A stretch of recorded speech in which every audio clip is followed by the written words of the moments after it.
Welcome. In this video I'm going to show you how you can activate voice assistant by using Xiaomi Redmi Buds 4. So first of all, you have to download this application, Xiaomi Earbuds. You can get it for free from the Play Store. Next, just open it and be sure that you are connected with your Redmi Buds 4. Next, you have to go for the gestures and focus on the press and hold for the left and the right earphone. When you open it, you are able to select the voice assistant.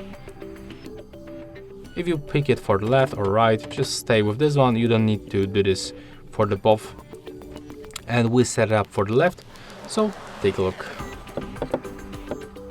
Okay, that's the right, so let's pick the left. Yeah, that's the left. Let's cover the sensor and click and hold. And as you can see, we successfully turn on the Google Assistant. And that's how it looks. If you find this video helpful, remember to leave a like, comment and subscribe to our channel.